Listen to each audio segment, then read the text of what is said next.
panel, and I have to admit that takes some impeccable taste, I guess. Was half waiting for somebody to just sort of get up and leave when I said it. I was in the writer's panel. I left it 10 minutes in to come here. Nice. I would like to ask 3 quick favors for you all. Just give yourself a quick pat on the back for your impeccable taste in panels. Envious credit. Second of all, if somebody happens to straggle in here a little bit late, maybe we can drop what we're doing and give them a good old look down. Be like, welcome aboard the pain train of horse. I'd be a bit intimidated though, and if they're a staff member, then that might actually be a really bad idea because they probably just walk in and stand off to the side and not actually take a seat. So if we waited for them to take a seat, we'd be standing here all day. So actually, just scratch that quick favor. And instead, you all know what happens at the start of a horse video, right? Big old horse at the start. Well, why don't we all go ahead and give a big old, I'll count down from 3, and we all give a big old, oh God, the light's gonna gotta find a better angle. 1 second. Let me cover it for you. All right. 3, 2, 1. Horse. Mini, because it's a mini version, of course. It's going to be at the start of this thing. I hope this is capturing you all. I'm just trying to get some extra footage. Yeah, the ceiling. While I'm talking about you guys. Pointing at the ceiling. Come on! Perfect. Cinematography. Oh my gosh. Oh no. It's funny you mentioned cinematography. I remind me to bring that back up a little later, but I just heard that. So, maybe looking at the title of this panel and going, well, first of all, the title of this panel is Horse and Creating Comedic Videos, brought to you by the refreshing taste of drinking energy drinks late at night, with their popular slogan, don't. So the title of this panel is Horse and Creating... Zoom in! There we go. In case you don't know what the horse part of that thing means, I have a YouTube channel, make a video series called Horse. They're like snappy overviews of MLP episodes. Woo, fun times. Then you might be wondering, oh, it has creating in it. Does that mean this is going to be like an elaborate video tutorial of like how to use editing software, how to put together videos, and how to? No, it's not. And then you see the word comedic, and you're like, okay, are you going to give us a big old lecture on the definition of comedy and like try to explain it, which is literally the least funny thing an individual can do, is try to explain what exactly makes something funny? Yes and no. Mostly because it's actually kind of easy to explain because it's literally just like you set up expectations, then you subvert them, and there's a big old subjectivity or a cloud like atoms and electrons and stuff going on there. It's very scientific, I promise you. But then there's this opposing field of view, this opposing scientific perspective that people have had, a devil's advocate to this, if you will, known as meme compilations and coin compilations, where they repeat the same punchline for 10, 20, 45 minutes on end, which kind of goes against what I previously said, but those get popular too, so maybe take what I'm saying with a grain of salt. It's that final word, videos, that's kind of important because it's all about knowing the medium in which you're making something, because there's a lot of, like, an increasingly growing number of people who are artistically minded, who want to make things, want to make cool things with what they do. That includes me. So this is my brother Eric. I swear this is relevant. Please note the beautiful eyes and weird goblin hands. I was actually having dinner with him about 3 or 4 nights ago, and he told me, oh, hold on, I gotta get into his character. Me and my girlfriend watched some of your pony videos, some of your My Little Pony Brony videos. And he explicitly made those words as loud as he could in a public area, because, you know, that's what brothers do. And I was like, oh, okay, how did that fare? And he's like, well, we actually liked them. I thought they were funny. Oh, really? But I do have one question. Okay, what's your question, bro? What is your question on the matter? It's like, you know, you're pretty funny in those videos, but why is it that you're funny there? Well, you're one of the most unfunny people I've ever met in real life.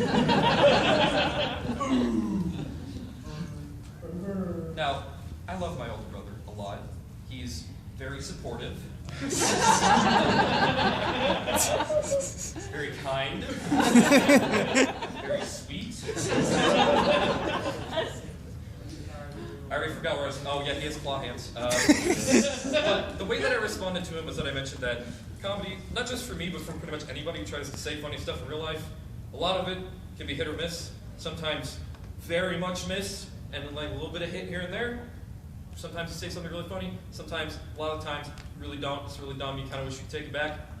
And oftentimes people say that that you should think before you speak, but oftentimes you don't actually have that much time to think about what you're saying before you speak it. But what's amazing about video editing is that you can take hit or miss and just wipe away the miss and just leave the hit through the magic of visuals and editing and timing. And have any of you guys seen those YouTube videos where they take somebody's interview with somebody else, but they only keep in the really awkward parts, like the breathing and the so what do you think about that? Yes, and then there's like audience just starts laughing for no reason. Timing can turn a completely benign thing into the funniest thing on planet Earth. So be sure to actually use them, because if you've got a visual medium in front of you, if you're going to make a video that actually utilize the medium of video that you have in front of you, actually utilize those visuals, actually utilize your ability to remove all the bad stuff, all the dumb parts that you made, that you're like, wow, I really wish I wouldn't have said that. Well, now you don't have to. But unless you don't, because sometimes people just upload podcasts or whatever, and I mean, if that's what you want to do, then yeah, go for it. You know, that's its own genre, you know? And sometimes if your content is like really, really well thought out, if what you've written down and put together is really, really well prepared, then... What? You got it working? Yeah, somebody else brought an HDMI cable, sorry man. This guy, bravo to this guy though, he actually went all the way to Best Buy to get an AVG HDMI cable.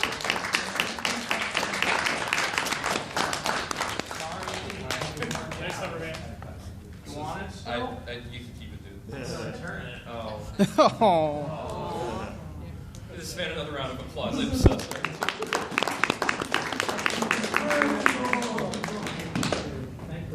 Oh yeah, his name is Brony Inspector, so you can go check him out if you want to. You support him online. Yeah! I support you online. And in person. Anyways. So when it comes to people who write really, really well and put together really good content, and they don't necessarily have a ton in the way of editing, because that might get in the way of it, is a man named DWK. Do any of you know who he is? Yeah, of course. A lot of overlap here with that.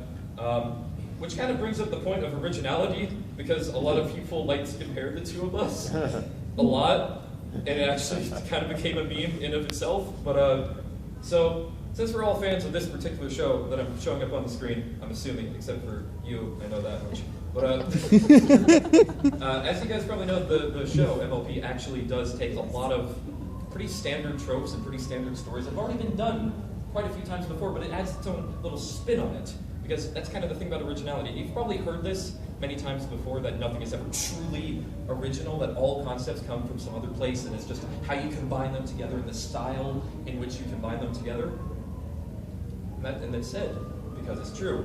Now, I brought up the whole DWK thing because like a lot of people say that like we're like the same or something, that one of us copied the other, which is not really. We started at like identical times, completely different tones, completely different styles, and that's kind of the thing. You know, you can have a similar. Okay, horseman. Sorry. So that's not to say that I haven't directly copied people, like JonTron, for instance, with yellow text with black borders and old-timey pointer fingers, and I still use that last one today. But over time, you develop your own style over time. That's what you need to shoot for, just kind of developing your own feel for how you do things.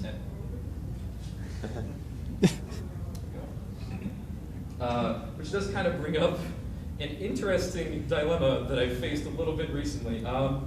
So this is the horse videos, and these are somebody else's pony videos. A little bit similar. And I've talked to this guy. He's actually really cool, really swell. I don't actually have any problems with him as a person. He's pretty cool, but over time, styles can change and become their own, and I'm kind of hoping that happens here. So, in case that guy's watching this on the video that's being recorded right there, hi. So, basically what that comes down to is just don't limit yourself. Like, don't allow yourself to be put into a little box. Don't try to don't let other people comparing you to others prevent you from what you're doing, but at the same time, don't let your desire to become like others make you stray away from originality, from experimentation, because what we can do in this new age, it isn't like music producers back in the day where they had to take physical pieces of track and roll them in and cut them to pieces and put them through physical machines and record and re-record, because we're in the digital age where we can just edit and manipulate things however we want, whenever we want, with very little in the way of negativity aside from time used, and that time used is so much smaller compared to what it was back in the day. So take advantage of the cool digital technology that we have and experiment. Don't allow yourself to get complacent, even though I've kind of done that before and I probably should be the one talking. But you'll have long-term gains, even if you have some short-term failures. Speaking of short-term failures, the first things you make will suck. Whatever you make first, whatever you put out into the public first, it will be bad. It won't be good, pretty much always. And you just kind of need to recognize that and use that as a way, as a foundation to move forward, to get better over time. Don't allow yourself to just get stuck with that, oh, it was so bad, or oh, well, I made this, so it has to be good. I'm just going to keep doing it, you know?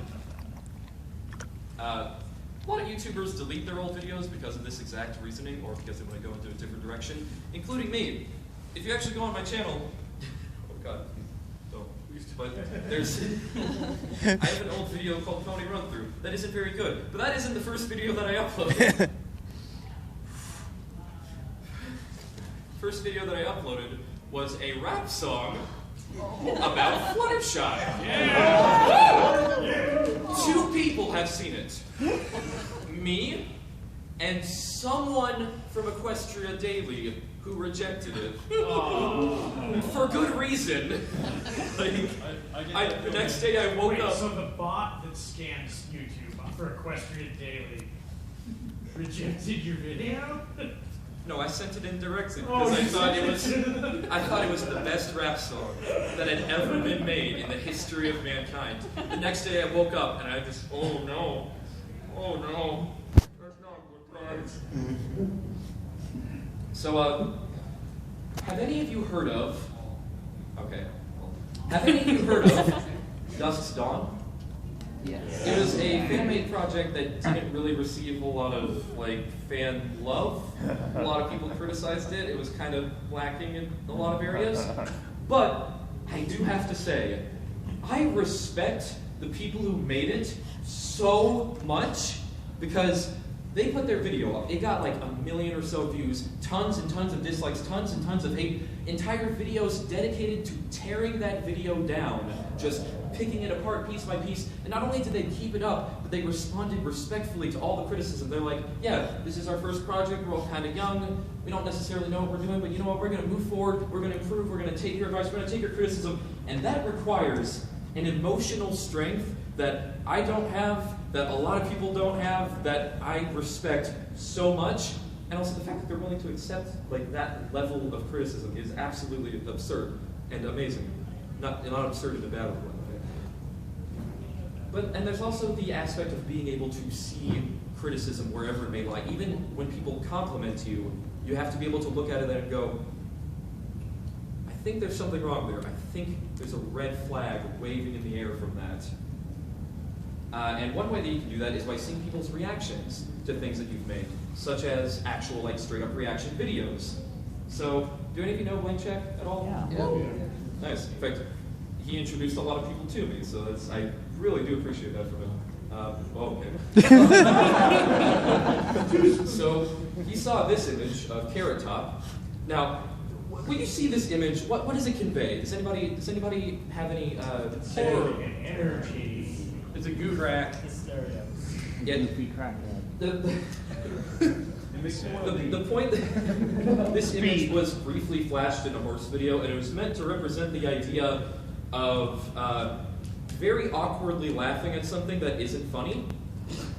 And that was not conveyed very well, and Blank Check was really confused. And even though he was complimenting the video constantly throughout, when this image came up, he was like, "Oh, Carrot Top, that's relevant." He was not sure what to make of that, and that hit a big red flag, because one of the biggest important things you can have when making any video, whether it's serious like analysis or quote-unquote analysis or comedic stuff, you have to have clarity in what you're doing. You have to actually make it clear what it is you're actually doing. You have to make it clear what it is you're actually doing. For instance, I pointed out here, it kind of looks like Carrot Top, and it was like a start to a joke. That wasn't the joke in of itself. That was kind of a basic joke to make, just comparing it to Carrot Top. But if I had just pointed at him, and just said, "Wow, he looks like Carrot Top," then the people who don't know who this guy is would be more than a little bit confused. In fact, I think there's actually a pony named Carrot Top, and they would think that I'm referring to her, and they would be extremely confused as to why on earth that would look like Carrot Top. In fact, as an example of that clarity, I don't have an image of the pony Carrot Top, which would have been very good to have there. Oh no.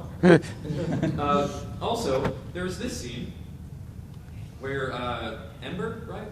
Yeah, Ember performed what looked to me like a straight up wrestling move on this dragon, and it's a move that I knew the name of. So imagine if I had said like, "Oh, she did such and such move on him." Then if you didn't know what that move was, you'd be like, "Oh, okay, I'll take your word for it." You know, not really much of a joke. So in the actual video, I played that, and then I played the...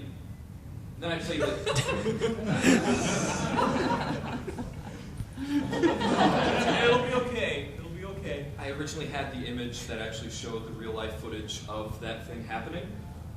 It's not quite there. It's not on the screen, but I just imagine it is. Basically, I overlaid like a slowed down black and white version of the original move with like the of this scene with the original move in real life, which is okay clarity. It's okay. It's like, oh, you can see this and you see the real life thing. You're like, oh yeah, I see the connection. But it's still a little bit confusing because like you see the scene, and then you see the real life footage, and you don't really have time to mentally compare them in order to see the similarities. So the best way for me to have done that would be to show both the real life footage and this scene side by side to make it clear, oh, she's doing that move, even if you have no idea like the first thing about fake sweaty men fighting. Now, speaking of clarity, 407 years ago, our forefathers and our parental figures all decided that we should not be trading in our parental figures for dairy products. Do you understand me? Do you understand just how important this is? Why should we do it today? Why should we disrespect how humanity has proceeded? So, did you actually get anything from what I just said? No. Something about dairy? Yeah. Something about that, yes? Imagine if I was, and there was actually a legitimate message to that. It's not necessarily a good one, not necessarily something I believe, but there was technically something that was supposed to be conveyed in there. And while that did get your attention, like I noticed a couple people dozing off, they're not really dozing off anymore after that. But you didn't really get anything from that. So if I were to say something very important and life-changing right now to your faces, you would probably get it a little better because you've been paying, because now you're paying attention, now your attention has been gotten. But if I had said something really important while I was flailing about the room like a madman, then you would just think, that guy's a madman. He's not saying anything of value right now. I think I should follow him. So, trying to maintain a fast pace while you're making something or doing something can oftentimes result in tricky situations, like trying to get a point across, whether it be a legitimate analytical point or a punchline.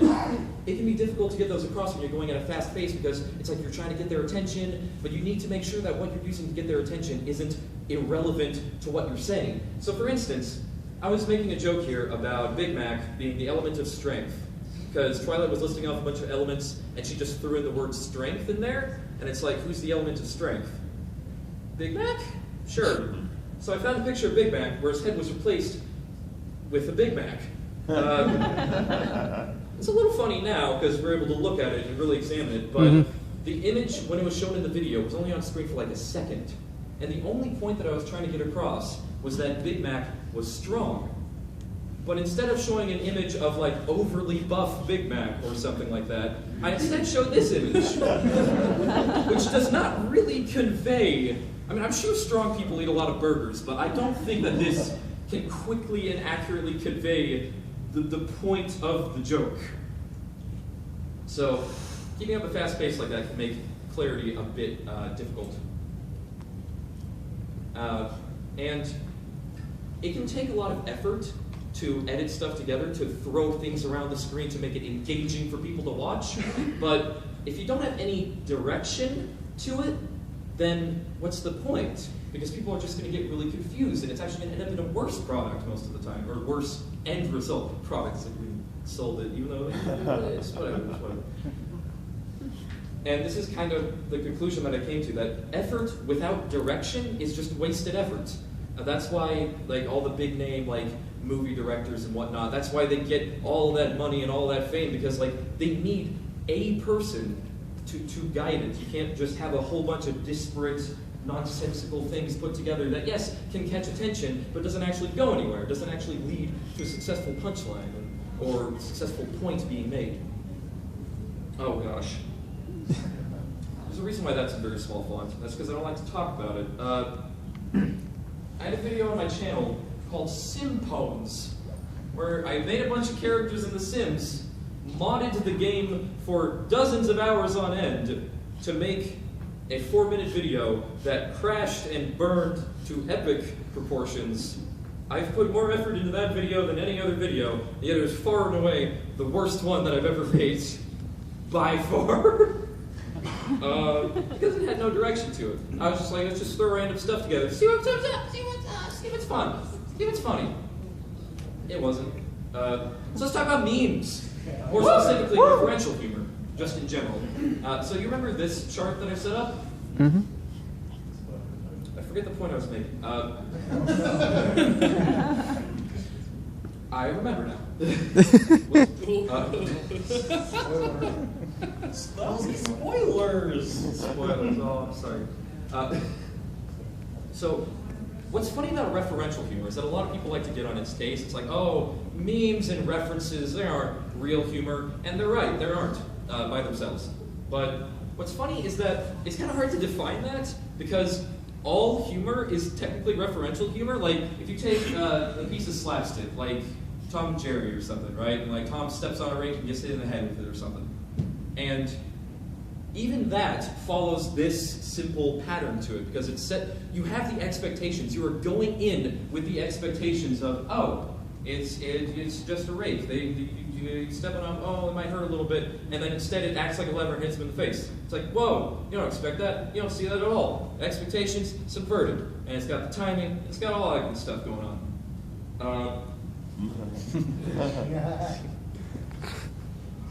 How does this transition to this? It makes sense. We expect a reference to it, and then Right. we skip it. My I expectations. remember. So the image on the left, does anybody here actually get that reference? Okay, that is far more than I anticipated. I was going to proceed on acting like nobody raised their hands, but that's good. All of you raise your hands, you're like, hey, I appreciate that. That's pretty cool. People who get that are like, I hey. do like that.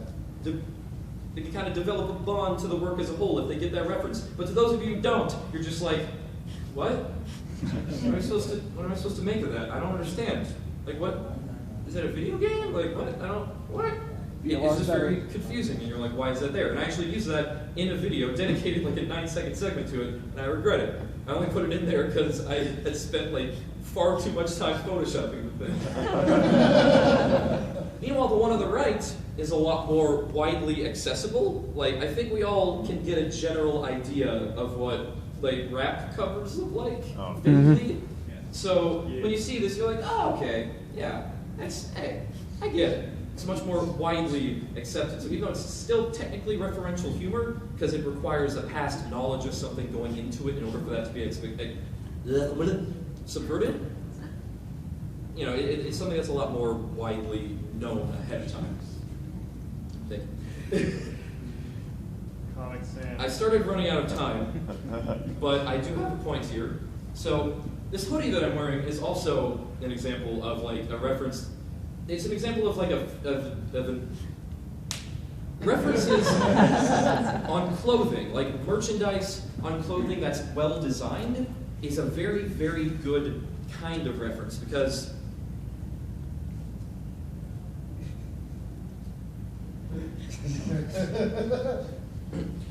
even if you don't get it, there's still something there for you, and you should carry that philosophy into whatever kind of media you make, that if you make a reference to something, there should still be something there for people who don't get it. Like, always ask yourself, if you're making a reference or a joke to anything that requires past knowledge, ask yourself, what if I don't get it? What if the person viewing doesn't get reference, doesn't have the prior knowledge going into it? Is there some sense of timing, some sense of physicality, some sense of delivery that's actually good, that can appeal to them, even if they don't necessarily get it? And of course, you have to draw the line somewhere.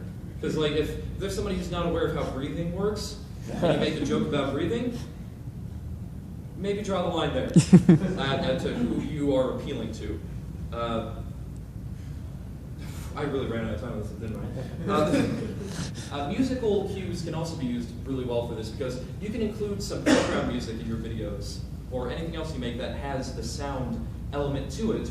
You can include music or sound cues that are from a thing that you just feel like referencing because you like it, and then other people can get it and they can develop that stronger bond towards whatever it is that you're making. And for people who don't get it, it's just music. It's just some mood-fitting music, as long as it actually fits the mood. Because if it doesn't fit the mood, then yeah, that might be its own issue right there. Which kind of leads to the idea of self-referencing. When you reference your own material that you made in the past, I've done it myself to varying levels of success. It does have its negative elements, like if they haven't seen it and you don't have anything to build upon it, then uh-oh. But it can be very good because it can develop that bond between you and the person watching or listening to whatever it is that you've made. Some examples of this are like anybody a fan of Germa or Siva Gunner or Two Best Sisters Play. I think that one might be a bit more understandable around here. And then one part of the reason why that's good is delivery. They're really good at delivery. That's what they do. It's part of their humor, as well as like the deep, bizarre lore behind just simple YouTube channels that are otherwise not super remarkable, but like they have that lore to them. It's lore. And part of delivery are levels. Do you guys know these two people? Yeah. Gamer, Nostalgia Critic. You might love them, you might hate them. I don't really care. But they are kind of the initial people who made media about other media. And what's interesting is that they both kind of made the idea of like getting very over-emotional at something a humorous point. Or that humor has died down a lot since then. Like a lot of people do not necessarily find that funny anymore. But they weren't just people who got super over-emotional at things. They had levels to what they did. They would start off very soft, very understanding, very like, oh, very, yeah, it just sounds like very nice narration. And then they get very over-emotional. Then they start stomping around the room, ranting and raving about dairy products. Oh yeah, but you also don't need to necessarily have like super varied levels either, because there are some people like Yahtzee and Critical, if anybody knows those two people. Okay then, awesome. Who generally have a very steady level of like intensity, of energy, with Yahtzee being like very Like, both of them are calm though. It's kind of the point. They're both calm in their own ways. One of them's very fast-paced, one of them's a little slower paced, but they both don't have like super high and low levels that kind of keep it tame, which can lead to dry humor. As long as you're not at super, super high intensity the whole time, then it just becomes irritating, like me. Which actually kind of brings me back to the whole Dusk's Dawn thing, because I actually remember seeing a video about it. I was kind of like critiquing it, and for 30 minutes on end, it was just somebody talking like this. Oh, I'm so mad. It's like, why are you so mad? Chill for a second. Why are you so mad? Oh my God. Whoa. It's just a whoa. Okay. It's like, even if you're trying to be funny, you gotta have those levels, man. You gotta go from like quiet, normal talking, and then you bring up that intensity. Then you can actually have a comedic point to it. Because when you're going at 11 the whole time, and then what's the point if you go to 11.1? It's not even, nobody even notices it. Although a reverse point can be made if you actually go from 11 to like 2, and you just kind of talk very quietly. It didn't really work in the whatever. So back to the whole idea of not limiting yourself. When you're creating content for the internet, there's sort of these conflicting ideas of giving people what they expect from you, developing a pattern that people can really get into, really get their teeth into, versus having more free-form, free expression of content. Because generally, rule of thumb, especially on YouTube, if you want to get like a really big channel, you gotta be like hyper consistent, give like the exact same kind of thing very consistently over time. That's not very fun. People usually people have gone insane over trying to maintain that level of stagnation, that level of expectancy, which is often in more like businessy terms put as like personality-driven content versus content-driven content, with like content-driven content being more like lists and like sort of lists of like clickbaity sites and whatnot, with personality being more, you're there for the person, which can lead to more dedicated fan bases, which is actually better for more long-term sustainability, if that's what you're into. And some types of series, you may have noticed that these type of series get super, super popular because they fit into both of these categories. They are vague, very, very vague. It's like very just kind of like outlines of a structure of a video, like list videos, people doing CinemaSync style videos, abridged series, because they allow a lot of room for flexibility, but people will still click on them because they know what to expect, vaguely. Oh, okay. Yeah, this one I really stopped trying this one. Does any of you know Yu-Gi-Oh! Abridged? Yeah. Well, I'm not talking about that. I'm talking about the actual Yu-Gi-Oh! Because I don't know anything about it, but I still follow a Yu-Gi-Oh! Like YouTube guy, even though I don't know anything about the game. And the reason for that is passion! Oh my gosh, that was much louder than I intended. I'm so sorry. Are you okay? Like, did I hurt your ears? Okay, I am so sorry. Actually give a care. Like, actually care about what you're making, and other people will care about it too. People want to care about what you're making. People want to enjoy what you have to give. But if you don't care about what you're doing, then why should they care about what you're doing? And also, your life will probably suck if you end up doing it for a living and you don't actually care, which is probably a little too relatable to a lot of us in this room. But so now just some random points.